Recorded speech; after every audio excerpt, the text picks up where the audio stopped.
Kanda, also live on Kesmi 107.1 in Tamale and beyond. We're live on W 93.5 in Wa and beyond this evening here on Hot Edition on 3FM 92.7.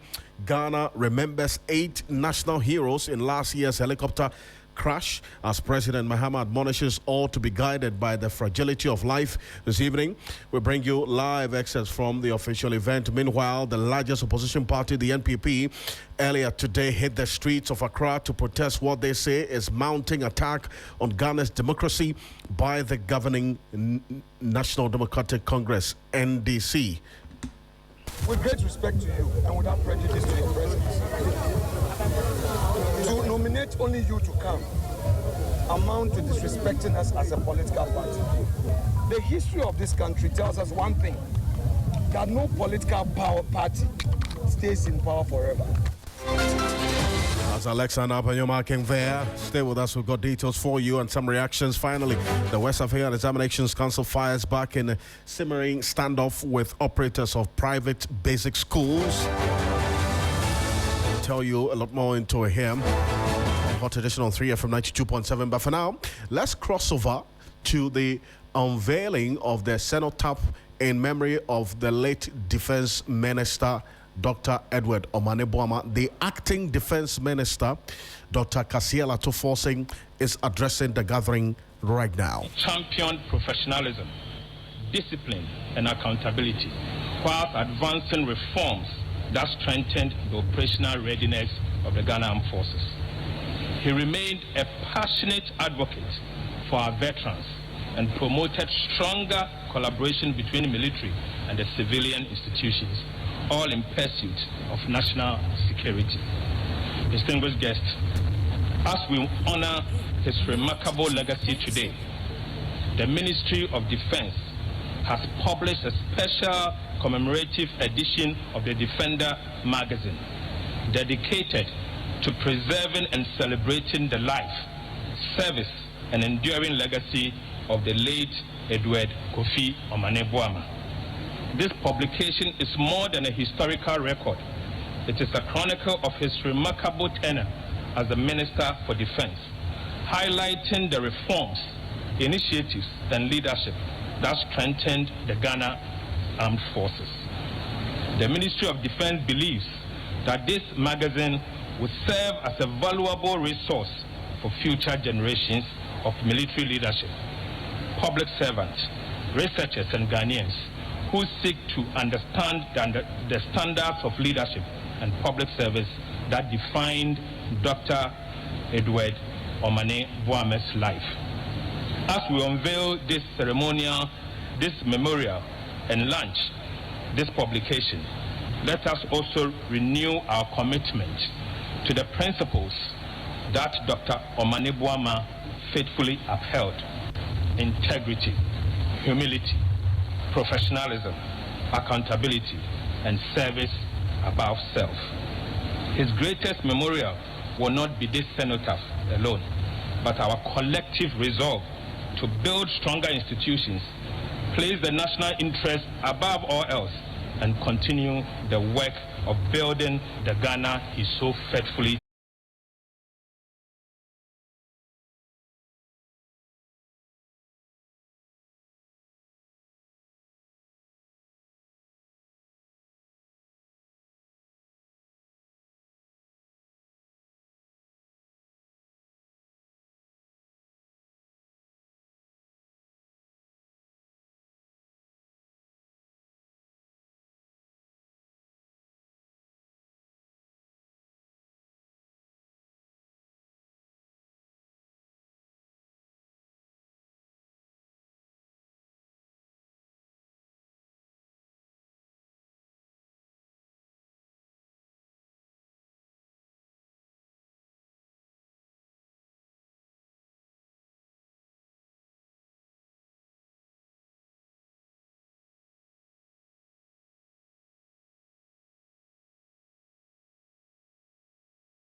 Kofi Omanebuama continue to guide us in our service to the Republic.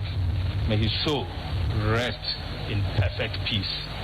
May Almighty God bless Ghana Armed Forces, and may God bless our homeland Ghana and make our nation great and strong. Thank you, Your Excellency. Thank you. It's all live here on Hot Edition on 3FM 92.7, also on Kesmi 107.1 in Tamale and on W 93.5 in Wa and beyond. This is a live coverage of the unveiling of the cenotaph in memory of late Defense Minister Dr. Edward Omanebuama there, and this ceremony is underway at the Ministry of Defense, and you're still live here on Hot Edition on 3FM 92.7, and we're keeping an eye on how things are playing out at the Ministry of Defense with the unveiling of the cenotaph in memory of the late Defense Minister. But while it's some 8 minutes after 5, we're live as well on 3FM 927 on Facebook and on YouTube. You can keep your thoughts, views, comments, and opinions coming through. Read out to you and to the rest of the world. Still on this, President John Dramani Mahama has called on Ghanaians, particularly leaders, to honor the memory of the 8 departed heroes who lost their lives in a helicopter crash exactly a year ago by strengthening institutions, improving safety standards, and placing national service above self-interest. Speaking at a memorial service marking the 1-year anniversary of the tragedy, President Mahama said the occasion was not only one of the remembrance but also an opportunity for national reflection. The 8 victims died on August 6, 2025 after a Ghana Armed Forces Z9 helicopter crashed in the Adanse Accra district of the Ashanti region while traveling from Accra to the region. The crash claimed the lives of Defense Minister Dr. Edward Kofi Omanebuama, Minister for Environment, Science, Technology, and Innovation Dr. Ibrahim Murtala Mohammed, Acting Deputy National Security Coordinator Alhaji Muniru Mohammed, former Ashanti Regional Minister Dr. Samuel Sapong, and former NDC parliamentary candidate Samuel Abuaji. 3 Ghana Armed Forces personnel who were part of the helicopter crew, squadron leader Peter Bafemi Anala, flying officer Chum Ampedu, and Sergeant Ernest Adomensa also lost their lives. Here's President John Dramani Mahama earlier today on his tribute. The unveiling of the cenotaph in memory. Professions. They had different dreams, different personalities, and different stories. And yet they were united by one common purpose. They answered the call to serve God and country. None of them boarded that helicopter expecting that it would be their final journey. The Minister for him. Like countless public servants every day, they set out to perform their duties.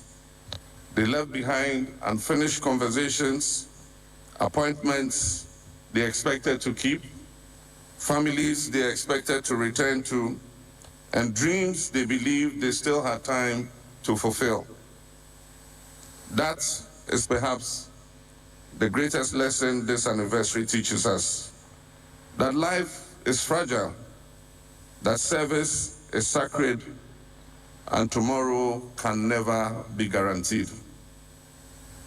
As president, I've often reflected on the enormous sacrifices made by men and women who dedicate to public service. Much of their work goes unnoticed. They travel long distances. They spend countless hours away from their families. They endure difficult conditions. They make decisions under pressure. They accept risks because they believe that Ghana's progress is worth every effort they put in. And too often, we celebrate such service only after tragedy strikes. Today, we must resolve to appreciate public service even as it is performed daily, to appreciate those who labor faithfully, often without recognition, because they believe in something that is greater than themselves. To the bereaved families, permit me once again to convey the deepest condolences to the government and people of Ghana. I know that no speech can erase your pain. No anniversaries can fill that empty seat at your dining table. And no ceremonies can replace the voices that you long to hear or the embraces that you still miss. As the President John Dramani Mahama there, recalling the fond memories of the late 8 Ghanaians that we lost exactly a year ago in that helicopter crash. Now, it's been 1 year. Ibrahim Abubakar, a colleague in the Ashanti region, returned to the crash site and been recalling the moments. But while at it, as Ghanaians remember the 8 gallant men who died in the August 6 helicopter crash, questions remain about the mission they were traveling to undertake, the fight against illegal mining. 1 year on, Wisdom Safo assesses whether their death became the turning point against Galamsey that the nation was promised, or whether the crisis remains an entrenched one, as we have also heard some civil society organizations raise concerns about. And Darryl Boss is going to be joining us shortly, but this is what Wisdom Safo has put together. 8 men left Accra for Boise on August 6th, 2025. They were traveling to support the launch of a program intended to provide a responsible alternative to illegal mining. They never arrived. After the tragic crash and the grief that followed, former Kumbungu MP Ras Mubarak said their deaths should not be in vain. He argued the tragedy should strengthen Ghana's resolve to bring finality to Galamsey. The most exciting tribute to their memory would be that come next year, when we are marking the anniversary of their passing, we wouldn't have issues of Galamsey in our country. That is what I would want to hear.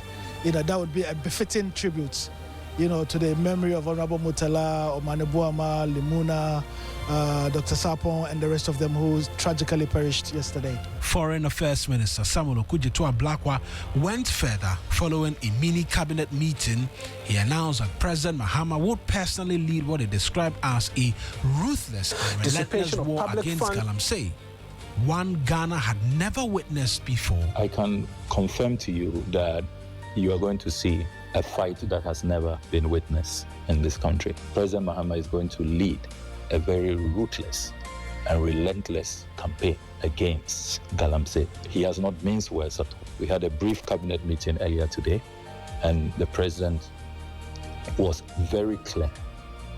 There was no ambiguity that he will be leading a war that we have never seen to deal with this canker, this existential threat, once and for all. 1 year later, the hard evidence points to an uncomfortable conclusion. The government has intensified the fight, but Galamsey has not been defeated. Between January and June 2026 alone, the National Anti-Illegal Mining Operations Secretariat, NIMOS, conducted 200 operations across 53 districts in 6 regions. 94 excavators so far seized, secured in our location.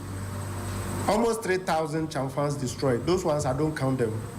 Arrest, we have 237. Majority of them are foreigners. These are significant enforcement figures, but they also reveal the scale of the problem. A country does not conduct 200 operations across 53 districts within 6 months when illegal mining is under control. The government has identified 21 Galamsey hotspots that require regular operations. In the president's own words, temporary deployment had produced results but were insufficient to prevent illegal miners from returning. Mr. Speaker, NIMOS will maintain regular coordinated operations across all 21 identified hotspots to prevent re-entry of illegal miners into these reserves. While temporary deployments yielded positive results, they proved insufficient for sustained enforcement. That is an important admission. The miners are not only being removed, they are returning. Government has also deployed 1,634 blue water guards across 10 regions to protect rivers and forest reserves. But the continued deployment of more than 1,600 guards is itself evidence that the threat remains widespread. There have also been prosecutions. President Mahama reported that more than 114 Galamsey case dockets involving hundreds of accused persons were pending before courts across the country. Special prosecutorial teams. That's a recall of the reason and the cause of the death of these 8 gallant Ghanaians that we are remembering a year on, and whether their death has, as was expected to be, the turning point against the fight that's in the fight against Galamsey, that's illegal mining in the country. Well, Daryl Bosu is the Deputy National Director of Arocha, Ghana. He, together with his organization and other like-minded persons, have visited a number of Galamsey sites across the country, and what a day to ask him what the verdict is 1 year on. Daryl, good evening. Thank you for joining us. Good evening to you, Alfred. I believe you are great. I am doing well. Thank you for asking. Now, when this incident happened exactly a year ago, one of the expectations of at least a number of people, including the likes of Ras Mubarak, whom I just played his voice, was that the death of these 8 gallant Ghanaians we are remembering today would serve as a turning point in the fight against Galamsey. From what you have seen 1 year on, visiting all of these areas where Galamsey is taking place, what would be your verdict? I'm afraid I must first of all say that, we, together with my organization, together with the coalition against Galamsey, had a lot of hope. We know how hard and really committed we've been in terms of working and engaging with government, the previous government, and even now to ensure that we rid Ghana of this menace of Galamsey, which is actually leaving almost every other sector in Ghana really struggling and under siege. Our water sector, food security, health, everything is struggling. Even our energy sector, because of the impact of Galamsey in areas where some of our hydropower dams are built. We are seeing the impact of Galamsey. So we were actually excited that at the time, 6 August, exactly a year today, we were even at Obuasi when government was planning to commission the Responsible Cooperative Initiative, for which we're also expecting these 8 people who died tragically in the helicopter crash we're going to attend. So I think that we really come to a realization of how important last year was, exactly today was, and looking at how far we've come after all the, I would say, the mourning that we've all been through, the tears that have been shared by both family and relatives, and even the state with responsible and honorable persons like the late Honorable Ibrahim Murtala Mohammed, and also the defense together with the other 7. We are all very saddened that we had to go through these painful moments in relation to dealing with illegal and irresponsible mining in this country. But I think after all the tears, after all the compassionate commiserations and all of that, the question that we still are grappling with is the fact that the morning came, the tributes were said and all of that, but we have failed to honor them because if you still go across the country, I think that the issues are the same, if not worse, and I am afraid, just last week we were in some of the communities around Ashanti, Dunkel, Pin areas and all of that, and we've all been following Erastus's narratives and also posts on every location that he goes and all of that. And even just yesterday, driving through the eastern region, seeing what is happening just within Chebi Enclave, within Esiafa, all those areas, after you'll be very sad and you'll be asked yourself whether there is any fight against Galamsey at all. So So I think that I was forced to even respond to somebody who asked me about how the fight is going, and I had to say it seems hopeless. So I think that a lot has been said, a lot has been promised, but on the ground, we don't see that turning into positive results or outcomes. And Galamsey is still very much shocking us as a country, exposing our weaknesses in terms of governance, and even when it comes to intelligence and enforcement and compliance. Galamsey is demonstrating to us that as a country, we have never been ready, and we are not ready now to deal with an existential threat like the menace that we are currently confronted with. You know, when this happened and there was an emergency cabinet meeting, Samuel Okujato Ablakwa, I just played his voice as well. After that emergency cabinet meeting, he addressed the press. He used a phrase, ruthless war against Galamsey, right? I don't know why you're laughing, but it's no. I think yes. I mean, I've gone back to read some of these statements that were made last year and in between and all of that. And I have to say that we are nowhere close to any of all the descriptions that we gave to the new fight against Galamsey or what it was supposed to be. And so we have not seen any ruthlessness to the fight against Galamsey. 9 months has already been there, but what really 9 months was supposed to do, we are just seeing a pale shadow of that. 9 months was initially planned, which would have been a very strategic vehicle for government to nip the impunity and deal with the entitlement of all these Galamsey operators in forest reserves and across our rivers. 9 months has not been empowered significantly to provide that role. And that has been, for me, a very big weakness in the fight against Galamsey. Of course, we have an expectation of the police service, we have an expectation of the district chief executives of the various MMDAs, as well as the MPs and the people in government. But I think enforcement was crucial, and that has been lacking in the sense that we've not been able to fully deploy them as we said we would. We have trained, like the government has reported, over 2,000 blue water guards. But Alfred, there is no point in training people to see and report if you don't have anybody to give a rapid response action to all the reports that you receive. That has been a major gap in the fight against Galamsey.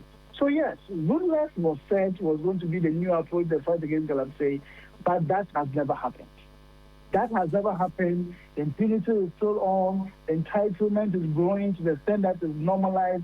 Look, yesterday between Chebi and Esiapa, Alfred, excavators on both sides of the road, working in plain view, and those ones who care to even cover their actions, put some aluminum sheets across so that you don't see what's happening when you turn your eye across the road. So it's really, really that bad. None of our rivers before they took office has turned to any good state. More and more forest reserves are under siege. The recent incidents of Busumutri with miners taking over is a sad situation to report. So it really tells you, really, there has not been any ruthlessness to this fight. We have just still been treating everything with kid gloves. The president said his own people are involved in Galamsey. But as we speak, only one to me we know has been convicted of any crimes related to Galamsey. There are so many people, and I know this because Forestry Commission is constantly crying over the fact that they make arrests of so many people engaging in illegal activities in the forest reserve. But when it comes to prosecution, it takes them so many years. And all the while that the people are on remand, it is the Forestry Commission that is spending their own operational resources to do the back and forth to the police, taking the people from the prisons for the police stations where they are on remand to the courts and back with no decision in terms of prosecution. So, Alfred, I think we are really, really not doing well in terms of all the good things that we said we would do.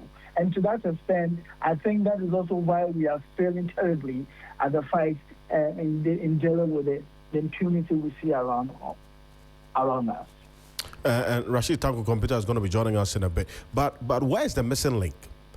I mean, in the fight against Galamsey, between the missing link between what is happening now and what was promised, or what the CSOs expected to see after the death of these 8 Ghanaians we are remembering and mourning today? Alfred, you see, I think I need to state that before these 8 people lost their lives, we had already lost a lot of citizens, children, mothers, fathers, several people, even police officers and other public servants, to the fight against Galamsey. Many are those who have died in pits, left abandoned behind their houses on their way to their farms as they go and fetch water. Many have died. I think the last time we did a cursory tally of all media reportage from NADMO and all of that, we had over 900 fatalities associated with illegal mining alone and pits left abandoned. People falling in and dying, and even people who are working in the pit also dying as a result of the pit caving in on them. So after people have been dying for as long as we can remember, but we refuse to act on it. And clearly from what we are seeing with the 8 dying also, we have not seen any change. The missing link after here is that the promise was to ensure that the fight was going to be unrelenting. We are going to put in place the necessary mechanism, for example, KPI for MMDA chief executives. We talked about law enforcement and compliance. We talked about tracking excavators before they move and all of that. All of this has not happened. Nothing of the sort. We don't know what KPIs that the MMDAs are working with or the chief executives are complying with. And that is how come you see a chief executive giving out that authority to allow people to pay for certain offenses they've committed in relation to Galamsey, rather than arresting these people and prosecuting them. So I think that everything about enforcement, as we said we would do, we've always downplayed it. The law Act 995, which is there for all of us to implement, the government is behaving as though they are afraid to implement it. The only person that got the full force of that law again is new to me.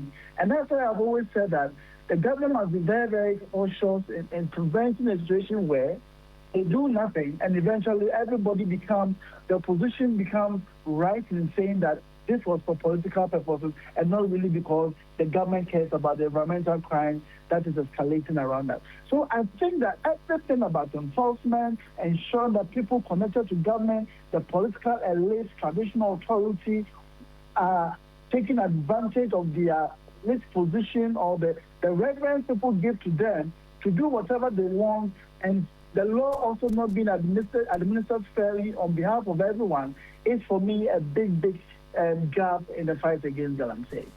Darrell, I appreciate you for this extensive analysis of the current state of affairs when it comes to the fight against Galamsey. I'm sure we'll connect tonight. Thank you. Thank you so much. Darrell Bosu is the Deputy National Director of Arocha Ghana, a CSO in the environment space, and giving us his verdict on the fight against Galamsey 1 year on after the death of these 8 gallant Ghanaians who were on their way to also help or contribute to the fight against Galamsey. Let's cross over to the Defense Ministry, where the unveiling of the cenotaph in memory of the late Defense Minister Dr. Edward Omane-Boamah was part of the 8 gallant Ghanaians that we lost exactly a year ago. The President John Dramani Mahama is speaking. To reaffirm our nation's gratitude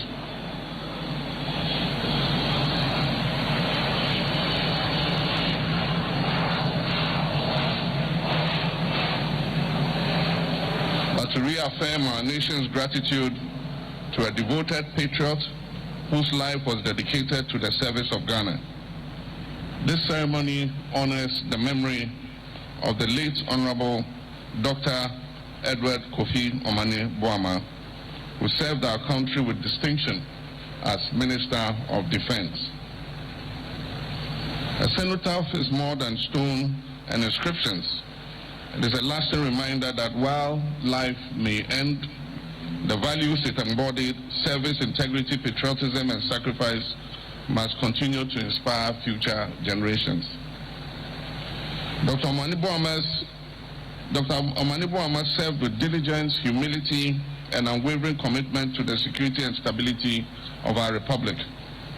His contribution to strengthening our armed forces and advancing Ghana's democratic governance will remain part of our national story.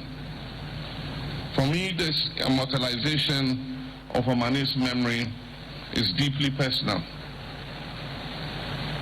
He was a friend, a younger brother, a loyalist, and a close advisor. His loyalty and love for me was undoubted. He stood by my side through all momentous occasions of my political career. Omani was a great human being. His kind is difficult to find in our world today. I thank the Ghana Armed Forces for the honor being done to your former minister today, the only defense minister on record to have died in active service. Let me also take this opportunity to thank my brother, the President of Burkina Faso, Captain Ibrahim Traore, for sending a special envoy in the person of his Minister for Warfare and Patriotic Defense, General Celestine Sempori, to represent him at this moment of our grief. On behalf of the government and people of Ghana, I once again extend our deepest sympathy to his family, friends, and his colleagues with whom he served. May they find comfort in the knowledge that his service to Ghana shall never be forgotten. May his soul continue to rest in perfect peace, and may God continue to bless our homeland, Ghana. I thank you.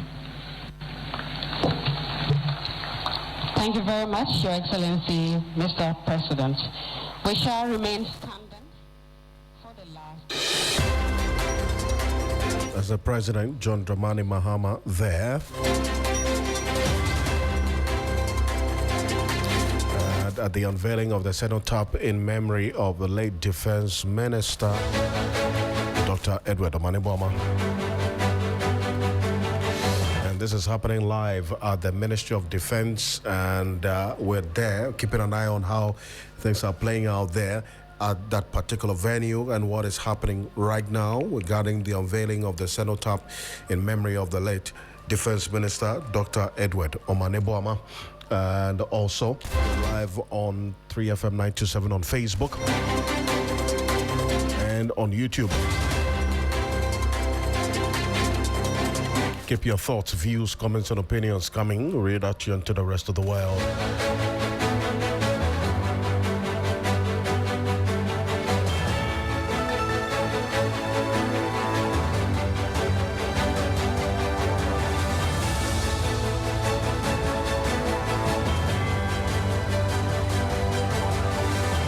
And some thoughts and the relatives as well of the departed eight that we are remembering today have been sharing with us the fond memories of the departed souls and their relatives as well. We've been speaking to them, and this is what they had to say.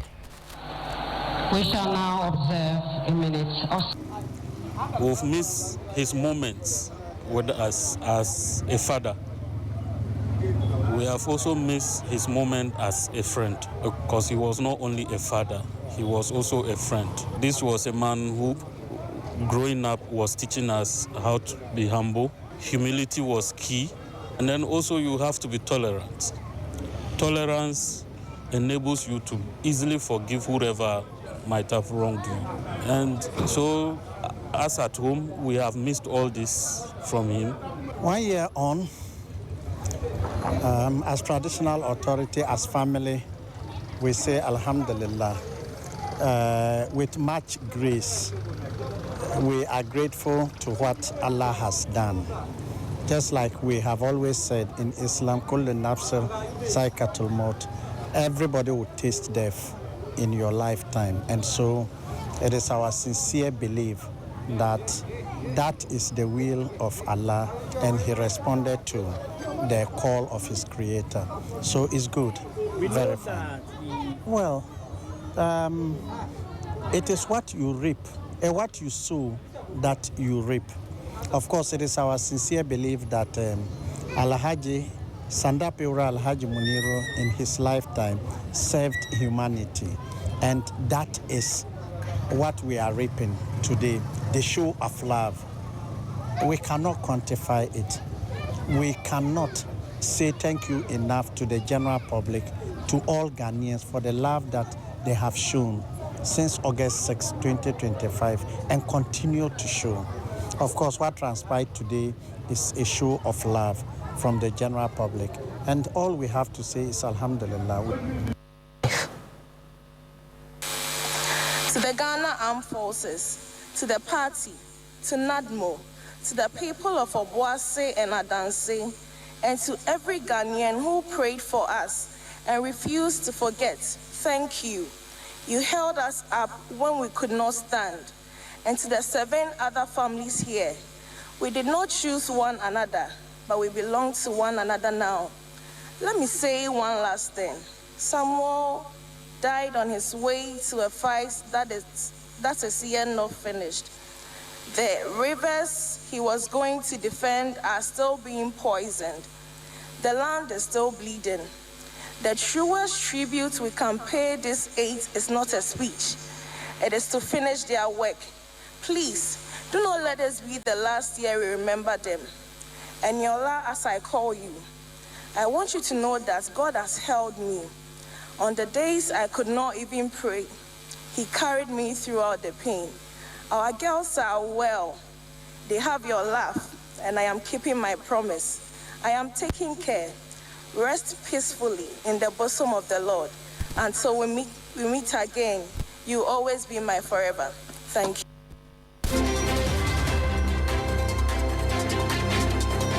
That was a tribute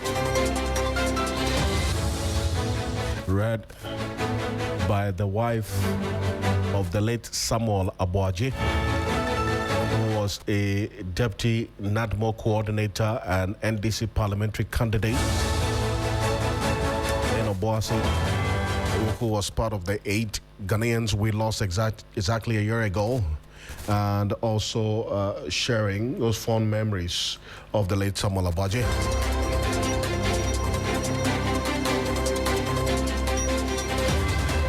Let's cross over back to the Ministry of Defense, where the cenotaph in memory of the late Defense Minister, Dr. Edward Omane-Boamah, is underway.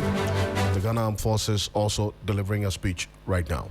Able Deputy, the Ghana Armed Forces, staff of the Ministry of Defense, and the bereaved family, I wish to express our profound gratitude to His Presidency, His Excellency the President of the Republic of Ghana, for honoring this occasion with his presence and for paying a glowing tribute to a distinguished son of Ghana, whose life was dedicated to public service and national development. We are equally grateful to the Vice President for graciously honoring our invitation. Let me also show our gratitude to all the dignitaries, government officials, members of parliament, members of the Ghana Armed Forces, traditional rulers, religious leaders, friends, colleagues, and well-wishers who have taken time from their demanding schedules to be part of this memorable event. Your presence has brought comfort to us and added a great significance to this ceremony. Our heartfelt appreciation also goes to all those who work tirelessly behind the scenes to make today's event a success. The planning committee, the protocol team, the event organizers, the media, and every individual whose commitment and dedication ensured the smooth organization of this ceremony. The Ghana Armed Forces there, and this ceremony is still underway. But while at it, the New Patriotic Party petitioned the Supreme Court and the presidency earlier today, accusing the ruling government of political persecution, selective justice, and the misuse of state institutions. The petition was part of the party's nationwide protest dubbed Democracy Under Attack, which the NPP says is aimed at raising concerns over what it describes as threats to Ghana's democratic values and institutions under the current administration. Led by the minority leader Alexander Panyamaking, the party presented its concerns about what it considered breaches of the rule of law, threats to judicial independence, and declining public confidence in state institutions. Let's take a listen to Alexander Panyamaking earlier today at that demonstration, and also some of the persons who spoke to the media. So take the opportunity coordinated operations across all 21 identified hotspots to prevent re-entry of illegal miners into these reserves. While temporary deployments yielded positive results, under the circumstances, you should have been part of this discourse and to lead it. We feel that, with great respect to you and without prejudice to your presence, to nominate only you to come amount to disrespecting us as a political party. The history of this country tells us one thing, that no political party stays in power forever. You promised creating jobs, one job, 3 shifts, 24-hour economy.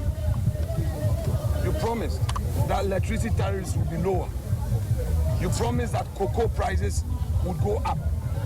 Today, we're seeing the opposite of it. Instead, you are bullying, intimidating your political opponent. Why should Wuntumi be in prison? What has he done? But you see, there's an election ahead of us, 2028. Unfortunately, Mr. President is not going to stand election again. This third-term agenda you guys are pursuing, has failed. It was not going to happen. Please. This is democracy at hand. If the MPP today had been able to come to the Flagstaff House to present their petition, then I'm saying that democracy is at its utmost. Everybody knows what today is. Today is the day of memorial for the 8th gallant ship. And I'm happy that honorable leader is saying that I am a nobody. But I want to assure you that I'm a senior member of government, and this petition will directly get to the president. And they should also remember that in this country there are laws. There are laws that is put together to help us regulate our lives and our being. That's Nanaya Jantua there, who was responding to Alexander Panyamaking, not too happy about she being delegated to receive the petition. They were expecting someone, in his words, someone senior than Nanaya Jantua to receive the petition. But Nanaya Jantua also responded in an equal fashion. But Samuel Atacha, lawyer for Kwabena Duboaheng and Chairman Wontumi, also had this to say. He was part of the people on the streets demonstrating earlier today.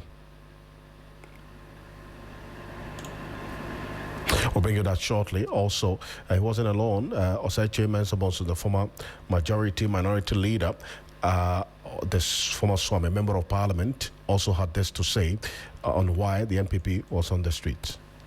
The executive, we are determining, but for the records, we want to state that today, being the 6th of August, the year of our Lord, together with many Ghanaians, hundreds and thousands of them, we marched to the seat of government to register our displeasure to the ongoing intimidation and the arrest, which is a 24-hour system that they are conducting. We just want to remind that no dictator emerges from nowhere and foists dictatorship on the people. It starts gradually.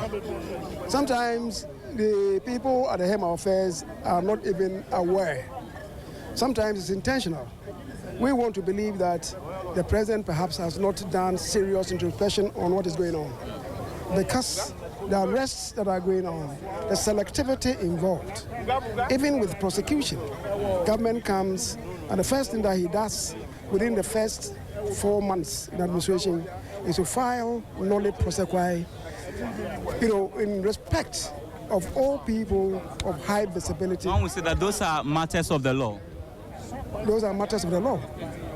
Has anybody told you the grounds for the filing of the nolle prosequi? Has anybody told you that? So you see, as I was saying, they begin gradually. And when you wake up from your slumber, then many things would have happened. Osei Chairman Sabonso there. But away from this, the West African Examinations Council has dismissed allegations that it discriminated against candidates from private schools in the release of the 2026 Basic Education Certificate examination results. The council also says it is open to any independent investigation into the controversy, provided the review is undertaken by experts in examination assessment. This is after the National Association of Private Schools accused WAEC of marking down private candidates in this year's examination. At a press conference earlier today, Head of Public Affairs or Public Relations at WAEC, John Kapi, rejected the allegations, describing them as baseless and unsupported by the evidence on the ground. Wishes to assure all stakeholders, parents, guardians, school proprietors, educational authorities, and the general public that the Council's assessment and grading processes are guided by internationally accepted principles of fairness, objectivity, consistency, and integrity. Under no circumstances does WAEC discriminate against candidates on the basis of whether they attended private or public schools. How BC scripts are marked. The Council employs rigorous quality assurance procedures throughout the entire marking process. We ensure that there is anonymity between the examiners and the scripts they mark.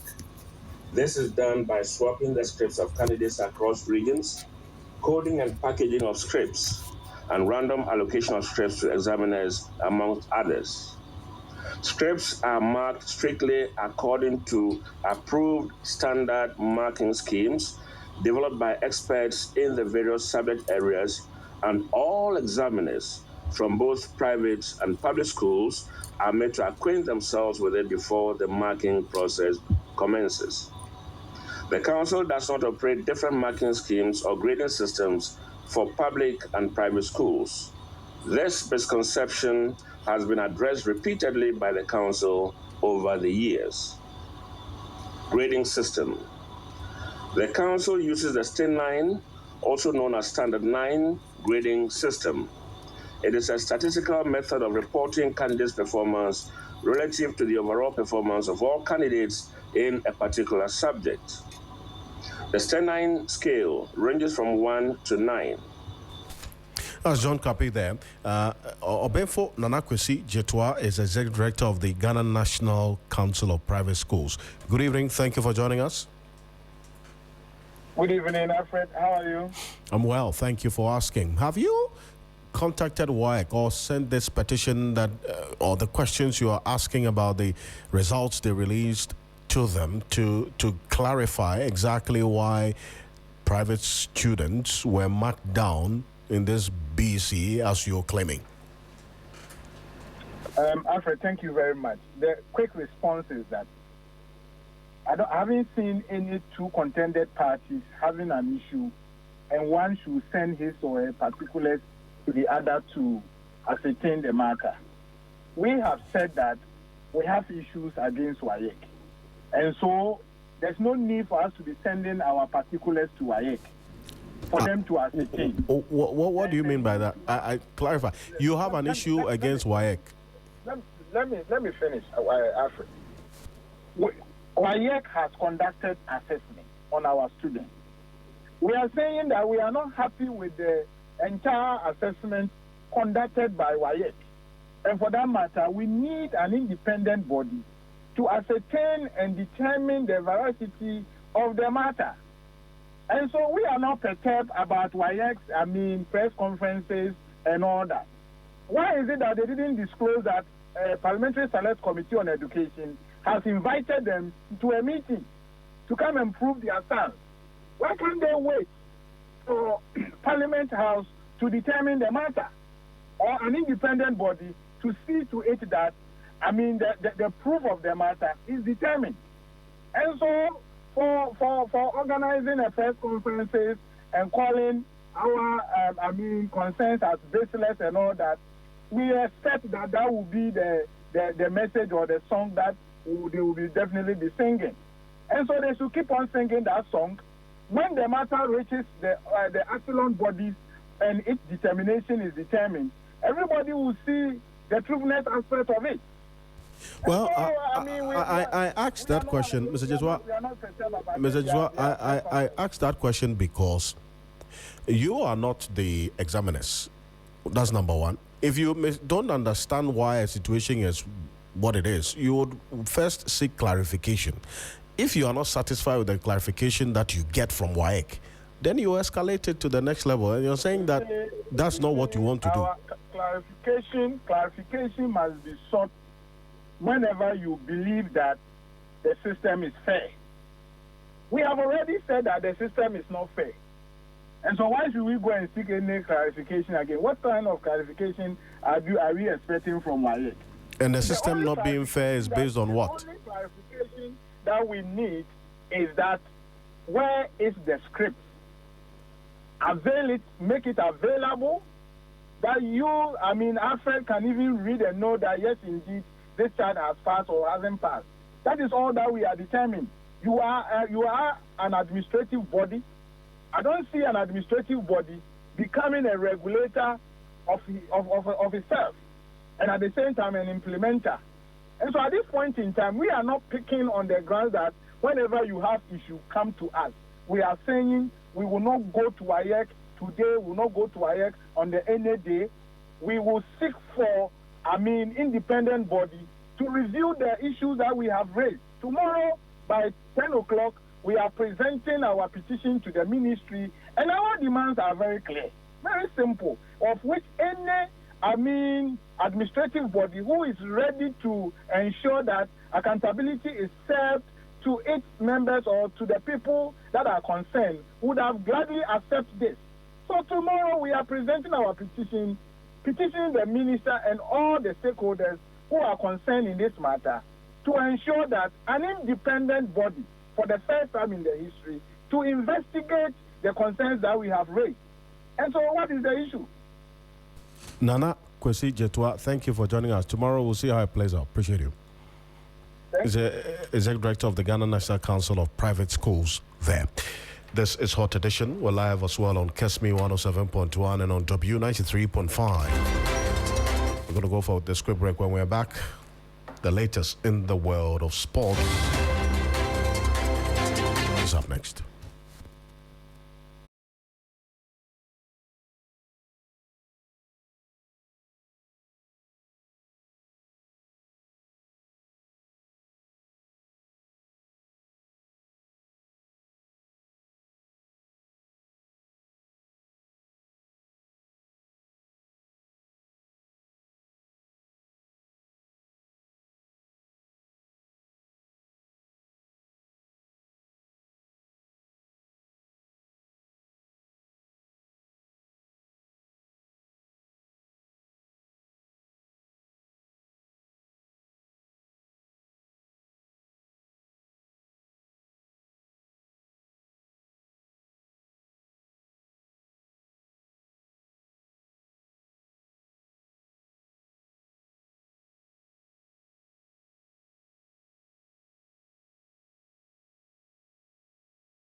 Hello, good evening and welcome to the sports segment here on Hot Edition on 3FM 92.7 with me, Andrew Sefa Bamfo. Let's start off from the camp of the Black Queens because they do face Mali in their final group game of the 2026 Women's African Cup of Nations. A draw will be enough to send Ghana, who have 3 points from the opening 2 games, through to the knockout round. My colleague Akosi Eje provides more details in the following report. In Morocco, as the Black Queens of Ghana prepare to play their final Group D game in the 2026 Women's African Cup of Nations. 7 countries have already made it to the knockout phase of the competition, including Morocco, Algeria, South Africa, Cote d'Ivoire, Nigeria, Malawi, and Cameroon, who are in Group D with Ghana. So tonight, in Group D, while Cameroon play against Cape Verde and Ghana take on Mali, all eyes will be on the West African derby between Ghana and Mali, because the Black Queens of Ghana will have to secure either all 3 points or get at least a point in that game to make sure they qualify to the next stage of the competition. What this means for Ghana is that a victory or a draw will keep them in the competition to the quarterfinal and keep their 2027 World Cup hopes alive. A victory or a draw in this game presents three things for the Black Queens. One, an opportunity to keep fighting for the WAFCON trophy, which have eluded them since the inception of the tournament. Two, a place to either make it into the semi-final or play in the play-in for a place in the intercontinental playoff. Qualification to the quarterfinal really would mean they could, as I said, qualify to the semi-final and automatically make it to the 2027 Women's African Cup of Nations. Coach Kimlas Bjorkegren has already spoken about the fact that the team is under no pressure to deliver because they already understand what is at stake. Midfielder Jennifer Kujo also has reiterated the players' readiness to make sure that they stay in the tournament and go as far as booking a place in Brazil 2027. And so that was a report by my colleague Akosi AJ on the Black Queens, who do play Mali in their final WAFCON game scheduled to take place tonight at 8 p.m. Let's bring you some more here because Ghana Premier League champions Mediama have been handed a difficult assignment in their opening round of the 2026-2027 CAF Champions League after being paired with DR Congo's TP Mazembe in Thursday's draw. Now, Mediama will host the first leg at the TNA Stadium before traveling to the Democratic Republic of Congo for the decisive second leg against the five-time African champions. Now, the first leg would also be the opening preliminary round and is scheduled to take place between September 4 and September 6. Meanwhile, MTN FA Cup champions Nations FC would also begin their maiden CAF Confederation Cup campaign against Malian outfit FC Diarra after the draw of the preliminary round took place earlier today. Should Nations overcome the Malian side, they will advance to the second preliminary round where they will face Algerian side or Niger side AZ Cam and Togolese side Asco de Cara in there. Now, before we go, Real Madrid have officially announced the signing of Yan Diomande from RB Leipzig on a 7-year contract that will keep him at the Santiago Bernabeu until June 30, 2033. The Ivorian international joins ahead of the 2026-2027 season. Diomande enjoyed a sensational debut campaign in Germany, registering 13 goals and 10 assists across 36 appearances in all competition. The Ivorian's performances earned him the move to Real Madrid, bringing an end to the sports segment here on Hot Edition on 3FM 92.7 with me, Andrew Sifa Bamfo.